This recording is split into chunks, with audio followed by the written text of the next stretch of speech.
Você parou com as cartas de Fátima? As cartas de Fátima, elas nunca pararam, diminuíram muito de espaço durante a pandemia, por uma questão óbvia, mas as cartas nunca pararam. Ocorrem todo primeiro domingo do mês, às 8 horas, na sede da Casa de Fátima, na rua Paulo Transini, número 36, Sepetiba. Por que você não está viajando para realizar as cartas de Fátima? Como essas perguntas e respostas são para atender as pessoas da internet, que sempre fazem, e tem pessoas aqui presentes, eu vou responder assim. Quem quiser fazer pergunta também das pessoas, podem, vou responder nos dois. Eu não estou viajando por dois motivos. O primeiro, por conta das minhas atividades profissionais e acadêmicas. Eu estou fazendo um mestrado na UERJ, então entre o estágio docente, pesquisa no Laboratório de História e Memória da Psicologia da UERJ, além das disciplinas, tenho também minha atividade, meu trabalho profissional, sou psicólogo clínico. E nisso eu fico ocupado de segunda a sábado, só tenho um domingo livre. E eu trago para a gente poder refletir. Eu me lembro que no ano que eu estava para me formar, ainda sofrendo muitas perseguições por conta da matéria maldita, mal informada, do Fantástico em 2019, da Rede Globo, eu estava até trabalhando no mercado. E aí eu saí, porque o pessoal usou dessa informação da matéria para me humilhar, não deu para ficar. E eu fui numa rede social com mais de 140 mil pessoas e eu pedi para alguém me indicar uma oportunidade de trabalho. Sabe quantas pessoas me indicaram trabalho? Nenhuma. Nenhuma. Quando eu atuava como tosador, o pessoal realmente indicava tudo, mas ali nenhuma. Então eu vi que as pessoas queriam que eu viajasse, queriam que eu fosse em suas cidades. Eu não recebia nada por isso, claro, e não recebia, não recebo e não vou receber. Não é assim que a gente pratica a caridade. Mas eu sempre nos trabalhos em prestação de serviço, com fotografia e tal. No momento que eu tenho uma atividade que me ocupa o espaço do tempo, que eu preciso pagar as coisas da minha filha, eu preciso me manter. Então, quando tem essas atividades, as pessoas questionam por que eu não estou indo até elas. Então, o primeiro motivo é pelo trabalho. Segundo, eu também estou me permitindo continuar na casa, e as pessoas interessadas vêm. Como hoje tem pessoas de São Paulo, tem pessoas do interior do Rio, tem pessoas de outros, às vezes vem pessoas de Minas, Espírito Santo. Então, as pessoas também se organizarem para vir. Assim como acontecia com Chico Xavier em Uberaba. Então, algumas viagens eu ainda realizo. Devo voltar a viajar mais depois de terminar o mestrado, antes de iniciar o doutorado. Mas tem sido uma experiência boa também receber as pessoas para vir até aqui, motivando elas a saírem, às vezes, até da sua própria depressão. E antes de continuar, eu questiono. Às vezes as pessoas dizem que não têm condições de ir até os lugares, mas têm condições de pagar uma bebida, um cigarro, uma comida mais cara. Será que se juntar um pouquinho para uma passagem de ônibus não consegue? Vir uma vez no ano? Esse movimento também pode ser importante para a pessoa, porque a leva a sair da sua zona de conforto, e o movimento faz sair também de uma possível depressão ou sintomas de depressão. Você não é mais espírita? Não. Já fui envolvido com o espiritismo, porque eu estou respondendo para a internet e aí não olho para vocês.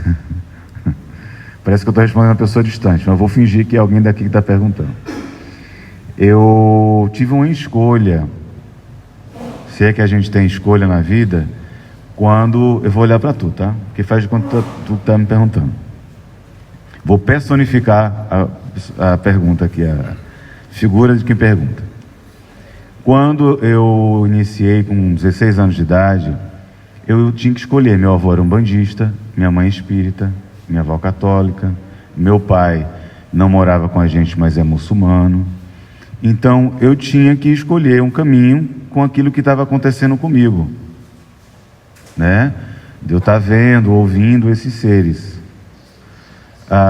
E eu escolhi o espiritismo porque eu achei um caminho mais próximo de mim, apesar de sempre admirar a Umbanda por conta do meu avô. E aí, todos muito bem-vindos, estão chegando agora. E aí eu fui estudar o espiritismo.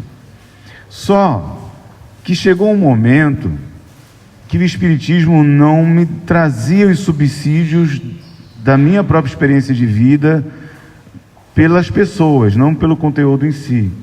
Apesar do que ele virou extremamente ortodoxo na elite, que existe uma elite, um movimento espírita, é uma experiência da praxis, eu vivi isso. E eu precisava de uma coisa que sempre permeava meu caminho, que era uma realidade mais universalista, mais ecumênica, abrir espaço para todos. Eu já fui em casas espíritas que, se uma pessoa se falasse um bandista ou candomblecista, as pessoas simplesmente cancelavam ela, achando que os espíritos da Umbanda do Candomblé eram inferiores, fruto de um racismo estrutural, no sentido de achar que porque é um preto velho, é preto, foi um escravo, não tem a sabedoria de um doutor. Observe que a maior parte dos espíritos que vão para o trabalho de cura são médicos, doutores. E, em regra, não são médicos brasileiros, são alemães. É a cultura do colonizador impregnada na mente das pessoas, dizendo que quem é de fora é melhor que a gente. Está ali. E aí, várias outras questões me levaram a crer, fora a própria questão de eu verificar. Eu sei que é cultural, eu tenho um amor muito grande ao espiritismo, eu tenho uma gratidão muito grande ao espiritismo.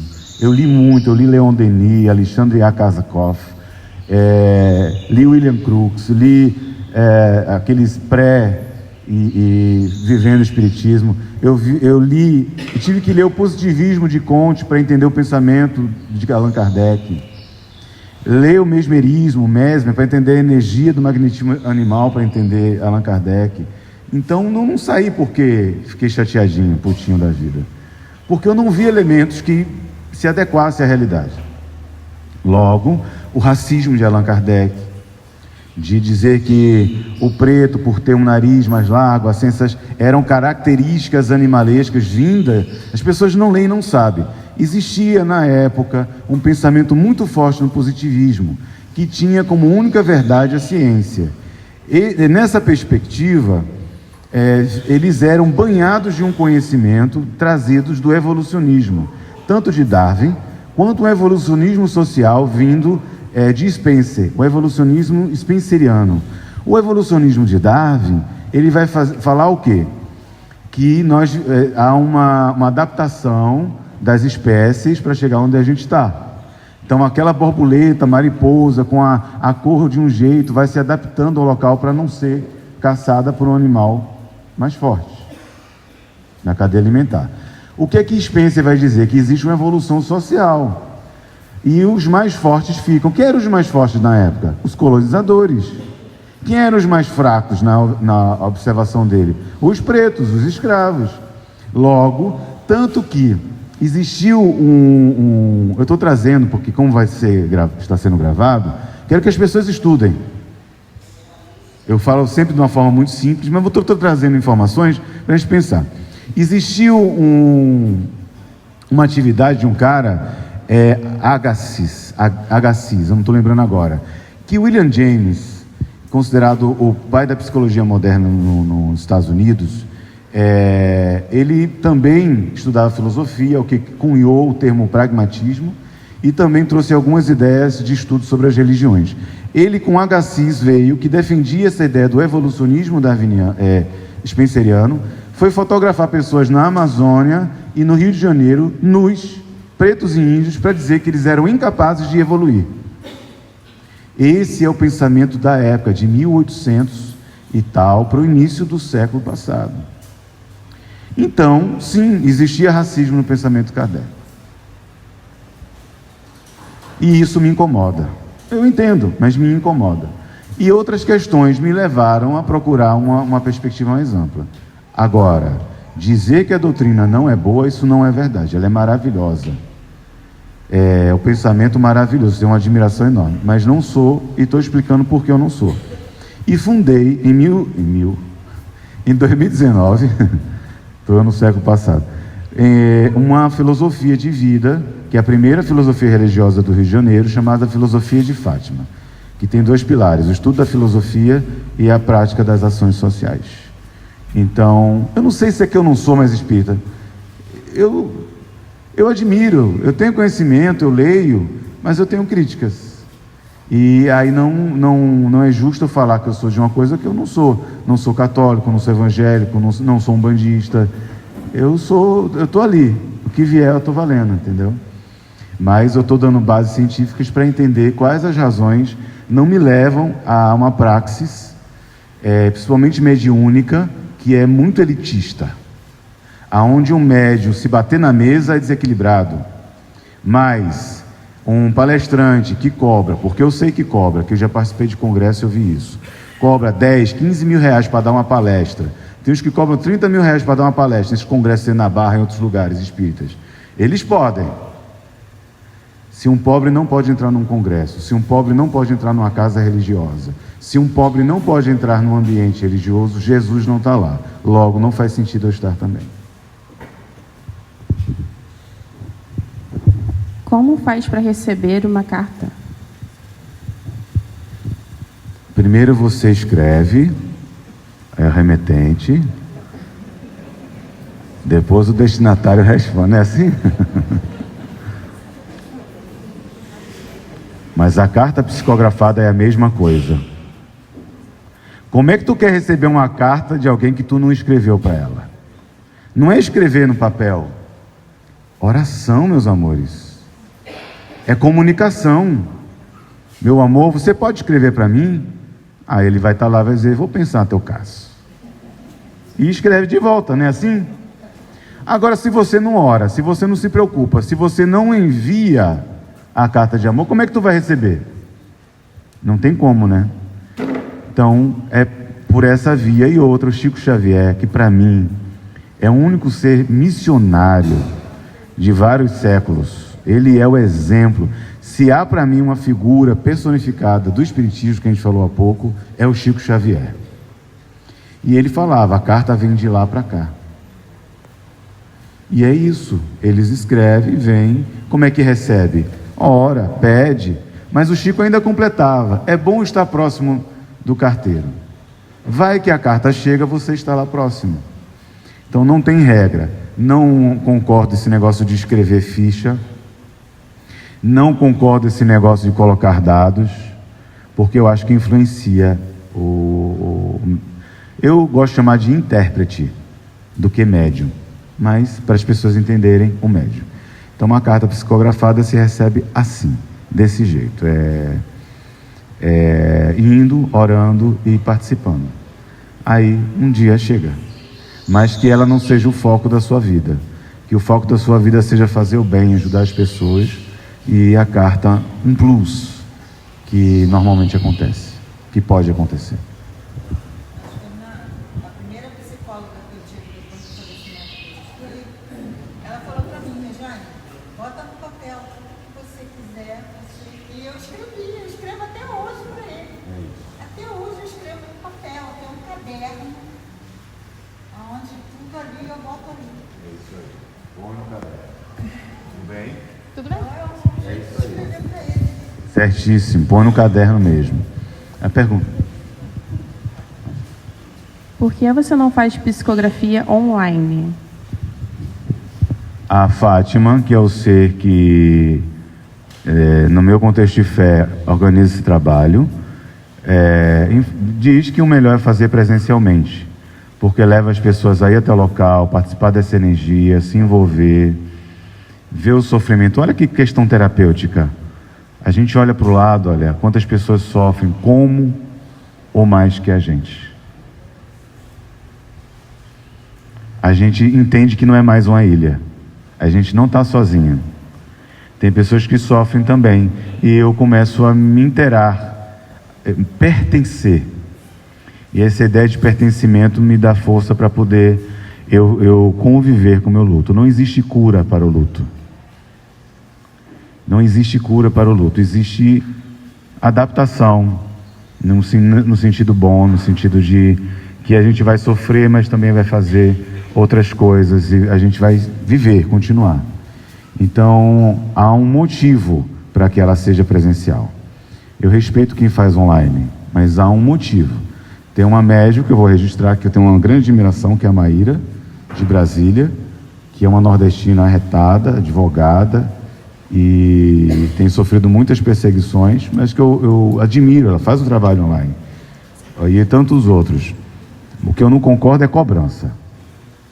Ela, que eu saiba, ela é muito séria, eu acredito no trabalho dela. Agora, tem médicos aí que cobram, isso aí é safadeza, pô. A pessoa está sofrendo, está que nem coveiro, pô. Esses médicos estão parecendo que nem os coveiros. O pessoal, como é que é? Como se fosse uma máfia da morte, pô. Pô, você está no desespero, a pessoa morrer, vai cobrar caixão caro, flores, não sei o quê. Aí está o médico também. Daqui a pouco eu vou estar assinando um contrato com o coveiro. Puta que pariu, desculpa. Se tiver, tira isso aí da gravação, sei lá. Mas é uma raiva, pô, não pode cobrar. Isso é amor, é fé, pô. Mas online, porque a Fátima deseja que o trabalho seja feito presencialmente para justamente dar esse aconchego, estimular esse calor. O que deu a matéria no Fantástico? O que deu a matéria no Fantástico? Deixa eu tentar resumir, para tentar explicar, que talvez eu explique pessoalmente e isso que as pessoas perguntam. Em 2019, houve uma matéria no programa Fantástico da Rede Globo que falava, para mim, extremamente tendenciosa, de um ex-voluntário que fez uma denúncia, foi na delegacia, e disse que eu vivia do dinheiro da fé, usando o pano de fundo, vou usar até uma perspectiva da Gestalt, terapia, um pano de fundo, de que era charlatanismo que eu realizava, mentira, para ganhar dinheiro. Mesmo esse voluntário sabendo que eu nunca saí de Sepetiba, como eu moro, minha realidade e tudo. Mas que todos da casa sabem que era uma pessoa que queria mandar, queria controlar, queria fazer tudo. E meu temperamento, vocês sabem como é que é. Eu estou vendo que está bagunçado, eu falo. Olha, eu não concordo com isso. Mas é uma pessoa que se emocionou com detalhes da carta, que recebeu da filha e tudo. Ele foi lá, convenceu mais 2 ou 3 voluntários para também depor lá contra mim. Entre as acusações é assim: eu fui na reunião das cartas, passei 8 horas trabalhando de graça, quer dizer, pano de fundo para depois tentar processar trabalhística, processar no trabalho para ganhar algum dinheiro. Passei 8 horas trabalhando de graça e aquilo era para benefício pessoal, que eu estava rico com o dinheiro da cantina, que a gente sabe que a Casa de Fátima é uma instituição, que é uma sociedade sem fins lucrativos, que tem presidente, tesoureiro, que responde à Receita Federal, que responde com alvará à prefeitura, ao governo. Logo, qualquer receita que entra ou que sai é deduzido, é informado, e eu não tenho participação porque eu nunca fiz parte da diretoria. E é uma acusação muito fundada. E quando eu viajava, ganhava dinheiro, e a gente sabe que, posso citar São Paulo, os pais do Gabrielzinho, que eles faziam a comida e vendiam na hora do almoço, que era para poder pagar. Ele tinha síndrome do Oeste, hoje ele é desencarnado, e tudo era feito por eles. Então, quer dizer, muito frágil. Mas essa foi a acusação.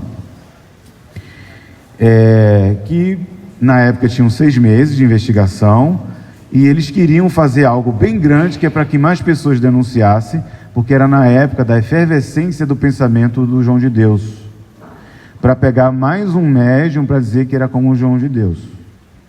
Acredito que era essa a perspectiva falsa, noticiosa. Muito bem. Aí lá nessa matéria tinham as pessoas que me acusavam, um homem que sequer tem graduação, foi apresentado como pesquisador, que isso é outra coisa vergonhosa para o espiritismo e para a mídia brasileira. Só se faz pesquisa quem é graduado, isso é regra. E isso está incluso, por exemplo, na área da saúde, porque a gente está falando envolvendo pessoas numa pesquisa, e na saúde mental, na qualidade de vida delas, em função de uma atividade de fé, não pode ser feita se não tiver um conselho de ética, se não tiver uma devida apreciação de conselho de ética, que tem que ser graduado. Então, este falso pesquisador não é graduado, não era vinculado à universidade, nunca publicou um artigo em capítulo de livro sequer, e foi apresentado como pesquisador para apresentar o seu livro como uma proposta de venda, a meu ver. Inclusive, é uma coisa assim muito difícil, porque esse mesmo material desse falso pesquisador estavam dentro da denúncia que foi feita contra mim na Polícia Civil, na época. Então, qual era o argumento? Isso é bom falar para deixar registrado, porque vai ajudar historicamente as pessoas a entenderem, ajuda outros médios e as pessoas compreenderem a gravidade. A pesquisa é assim: recebi uma carta, aí eles iam na internet, buscavam o que podia achar na internet, comparava o que estava na internet que tinha na carta e dizia: pronto, está claro aqui que esta carta é uma fraude porque tem informações na internet. Alguns elementos principais da pesquisa, que é o contraditório, não foi colocado. Aquelas informações que não estão na internet, as centenas, de assinaturas das pessoas informando que jamais teve contato comigo e não tinha como saber. Sem falar que foi utilizado material humano, por exemplo, tem muitas cartas de pessoas que sequer autorizaram para ser realizado, e foi enviado como dossiê por esse falso pesquisador. Então foi colocado o falso pesquisador, foi colocado um delegado. Quem é aquele delegado que estava lá? É o delegado que, pelo pedido do filho do Bolsonaro, também pediu para investigar o Felipe Neto, o William Bonner e a Fátima Bernardes. É bom para esclarecer, né? Tudo bem. Aí quando terminou aí foi feita a matéria. Quantas pessoas denunciaram depois da matéria, que pediram para o Brasil inteiro denunciar? Nenhuma. Tudo bem. Minha irmã publicou 3 vezes atestando a emoção, o que fez para ela. Sim, amor, sim. Positivamente, né? Sim, amor. Estou falando assim, negativamente. Ninguém... o positivo, eu vou chegar lá no positivo. Negativo, ninguém denunciou. Tem opiniões de outras pessoas, ainda bem. As pessoas também têm que dizer que não gostam, não acreditam. Faz parte, não é isso. É você acusar o que não existe. Tá? Muito bem. Aí foi mandado para o Ministério Público, e o Ministério Público apresentou que é obrigatória a juíza. Em julho do ano passado, que foi mais de 2 anos a investigação, e não deu em nada, claro, porque eu não sou isso, nem estelionatário, nem charlatão, que era a acusação. Aí a juíza pegou e disse: eu rejeito, quer dizer, não virou nem processo. Eu rejeito essa denúncia. Não faz sentido comprar livros, que também eram das acusações que na época eram vendidos pela casa. Não é estelionato. Trabalhar numa casa de caridade não é estelionato. Eu rejeito. E foi rejeitado. Desde então, estamos brigando para ter um direito de resposta da Rede Globo. Eu brigava antes, depois da rejeição da juíza, estou brigando. Cadê? Não teve. O Luiz Petri, que é o jornalista que veio aqui, ele falou: Fernando, na hora que for fechado, ele me pediu até desculpas. Mas ele não conseguiu lá, não fizeram, não saiu matéria nenhuma falando. O que é que deu? Deu para mim no seguinte: tentaram assassinar uma reputação. Aí a pergunta que é importante trazer para o internauta: por quê? Eu vou dar a minha versão dos fatos. Eu estava denunciando em ocasião a farra dos congressos espíritas no país. Você vai no congresso espírita hoje, você vai pagar 100, 200, 500 reais para tu ir no congresso. Eu participei de um congresso em Pernambuco, eu posso dizer, todos esses oradores que vão para lá, eles ficam em hotel caríssimo, eles vão para restaurante caríssimo. Muitos deles que são considerados grandes oradores e médios recebem muito dinheiro ou uma cota de livro vendida para os seus supostos trabalhos sociais. Essa farra dos congressos espíritas existe. E eu denunciava isso. Então, olha, vamos apoiar esse cara, porque esse falso pesquisador quer ser psicólogo, quer ser pesquisador, que eu sou. Talvez seja uma questão psicológica dele. Mas alguém estava patrocinando isso. Quem é que se interessava? Aqueles que utilizam erroneamente do espiritismo para ganhar dinheiro. É muito dinheiro, faz as contas, 500 reais para 2.000 pessoas. Para onde vai esse dinheiro? Não tem transparência, não informam. Aí eles pegam, olha, vamos dizer que esse cara é charlatão e mentiroso, porque o que ele falar não dá conta, aí o povo não deixa de vir para cá. Essa é a minha perspectiva. Hoje, mais lúcido, mais organizado, porque eu sofri muito com isso. Eu adoeci, fiz tratamento e tudo. Mas a minha perspectiva hoje é essa. Até deixo aí quem ouvir isso na internet ou aqui, que tiver um programa de televisão, que queira abrir um espaço de rádio para eu dar minha versão, agradeço. Não a par de uma única verdade, mas a uma condição, uma condição que precisa ter todo o diálogo e noticiação. Os dois lados. Se não tiver os dois lados, não é uma notícia que poderia ser vinculada. Então o que deu foi isso. Continuo minha vida, até hoje às vezes sofro alguma coisa por conta disso. Mais de 300 famílias que nós ajudávamos na casa diminuiu para 80, 90 famílias que nós ajudamos com cestas. E fora outras questões. Mas é isso, pelo menos esclarece as pessoas. Desculpa estar estendendo, eu estou sendo o mais breve possível, tá, para fechar as perguntas. Qual o seu conselho para quem busca consolo nas cartas psicografadas? Meu conselho para quem busca consolo nas cartas psicografadas: venham, participem, orem, se envolvam, mas não criem a carta como única condição, que a gente falou mais cedo, como única condição de paz. Não pode ser, porque a carta na maioria das vezes não vai vir, e se não vier, você não vai ficar mal com isso, nem saindo falando mal do médico porque não recebeu carta, que isso é feio. Muitas das pessoas que saíram falando mal de mim voltam nas reuniões, volta e depois está falando besteira. Teve uma que foi muito engraçada. A véia falou, aí veio na reunião, quis me abraçar. Eu disse: não vou. Aí, ó, de coração, se vir a carta da tua filha, eu vou receber, porque amor é amor. Mas não quero te abraçar, não. Aí saiu falando que eu não quis abraçar porque ela ajudava financeiramente a casa, o que é uma mentira descabida. E aí eu não abracei porque ela não estava mais ajudando. Olha, mas vai vir na reunião? Vai vir e vai receber. Um dia eu posso até abraçar. Porque também entre aqueles que procuram cartas tem pessoas com problemas psicológicos. E a gente tem que entender. O que eu não vou é concordar. Eu não vou abraçar quem me trata mal, não faz sentido. Mas eu não vou deixar de receber na casa, nem a casa vai deixar de receber, eles estão daqui ou não.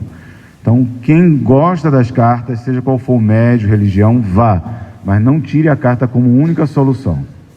Leia, estude, ore.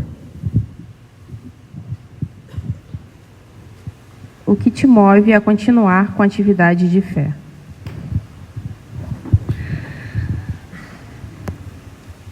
Eu não sei. O que me move a continuar com o trabalho de fé? Eu não sei. Sei. É como se fosse assim, não é uma coisa, por amor. Não é. Tem hora que eu estou movido pela raiva mesmo. A coisa é difícil. Não é fácil você receber um monte de julgamento. Eu acho que eu não sei pensar de outra forma. Eu não consigo pensar sem ser ajudar as pessoas. Eu estou com 45 anos de idade e eu chego à seguinte conclusão na minha vida. Tudo que falava Chico Xavier é verdade, tudo passa. Eu não me sinto mais atraído quando jovem por um corpo bonito. Não me sinto mais atraído por uma aparência de falso saber. Não me sinto mais atraído por uma falsa ideia de crescimento. Já parou para perceber? Essa ideia da colonização, ela é muito poderosa até hoje. E não tem nada a ver com questão política partidária, não. É histórico-cultural. Nós pagamos, numa casa, muito dinheiro. Nós pagamos, às vezes, sei lá, num óculos, mais de R$1.000. Eu não pago, mas tem gente que paga. Mas se você chegar e disser assim, olha, eu sou massagista, e você disser, R$100 a massagem, a pessoa pode, R$100? Quer dizer, o valor agregado ao ser humano, nós não damos, mas o valor agregado ao objeto, nós damos. Vale eu sofrer para pagar um carro de 70 mil, mas não vale eu sofrer para que um profissional tenha, um professor tenha valorizado. Por exemplo, um professor universitário aqui, substituto, vai ganhar R$2.000 e poucos. E olhe lá, dependendo da carga horária.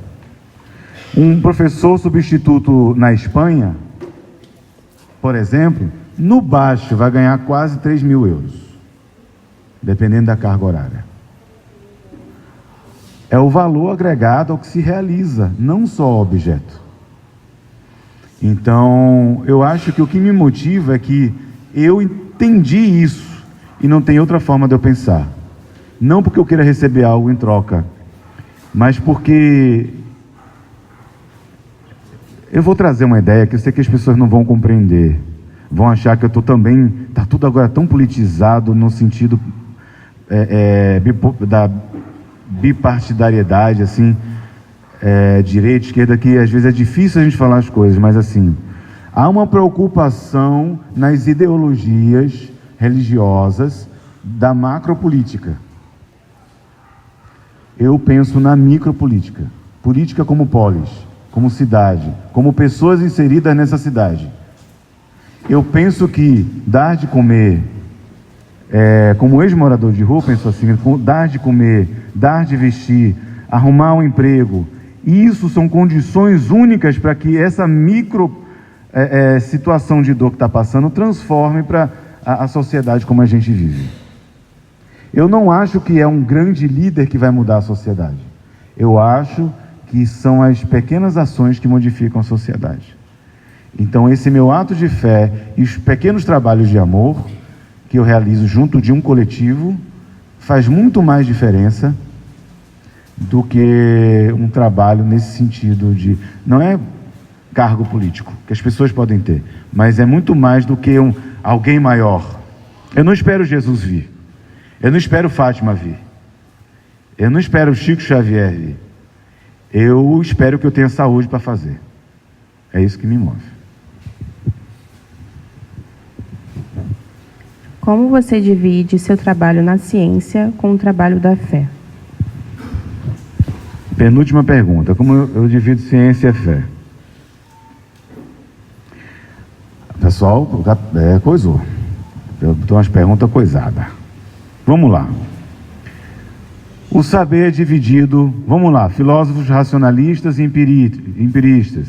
Saberes dedutivos e indutivos. Quando eu olho para vocês, e a minha retina, mais específico, dentro da minha retina, os cones e bastonetes captam a luz, as cores, e essas cores são transformadas em impulso elétrico no meu cérebro. Isso se chama transdução. Isso foi devidamente estudado. Isso é dedutivo ou indutivo? Eu estou deduzindo que é assim ou eu vi que era assim? Eu vi que era assim. É indutivo. Quando o Sérgio Felipe da USP diz que a glândula pineal faz uma transdução onde capta magnetismo, dá uma resposta neuroquímica, isso não é indutivo. Porque por mais que eu inferi e peguei dados, eu não tenho como qualificar que aquele magnetismo realmente se torne impulso elétrico, no sentido de ser um espírito passando. A nossa fé é pautada no saber dedutivo. Eu sinto, para mim é certeza que a Fátima existe e que esses seres se comunicam por mim. Mas as pessoas que não têm essa certeza deduzem. Isso é fé, mas é um saber. A psicanálise é dedutiva. Freud, quando ele foi avaliando os seus pacientes, ele deduziu que aquilo que hoje nós sabemos, na época dos até 5 anos, que é quando o hipocampo se forma. Eu estou trazendo informações específicas, amores, é cabeça, mas é o pessoal que vai ouvir, tá? Estudarem, estou inspirando para estudar. Que o hipocampo, onde se armazena o registro mnemônico longo, é justamente nesse período que ele se forma. Logo, é o período que Freud deu da castração, ou época edípica, não sei o quê. Muito bem, naquilo era dedução. Então, tem saberes, mesmo na ciência, que são dedutivos. O nosso saber de fé é dedutivo. E o saber que eu lido na minha área de pesquisa da psicologia, que é a psicoterapia e a história da psicologia, basicamente, são indutivos. Eu debato aquilo que pode ser comprovado, como John Locke, numa perspectiva empírica, que acha assim, que a mente é uma folha em branco, uma tábua rasa, onde você só vai saber no instante que a informação chega. Para a ciência, sim. Na minha fé, não. Aquela folha está em branco para quem vê. Para mim, ela já tem texto. Eu só complemento os textos que dedutivamente eu percebo para as pessoas. Então, assim, para mim, tudo é ciência. Só que uma está num escopo de saber dedutivo e outro de saber indutivo. É assim que eu penso. Como faço para ajudar a Casa de Fátima? Ótimo. Última pergunta. Como é que faz para ajudar a Casa de Fátima? Vem para casa, vem varrer, vem limpar, vem ajudar a pintar, vem cozinhar, vem ser voluntário. Ah, mas eu estou de longe, posso ajudar? Pode ajudar. Entre em contato com a Casa de Fátima. casadefatima.org. Se informa, porque é um trabalho que ajuda centenas de pessoas no bairro de Sepetiba. Então, entre em contato, fala com a Yara e participa da melhor forma que puder, do jeito que puder, cada um do seu jeito. Esse é um trabalho coletivo que tem que continuar para todas as religiões, pessoas, ateus, todo mundo, porque não tem a ver com as cartas de Fátima, tem a ver com todas as pessoas que são ajudadas por ela, inclusive eu, inclusive quem perguntou.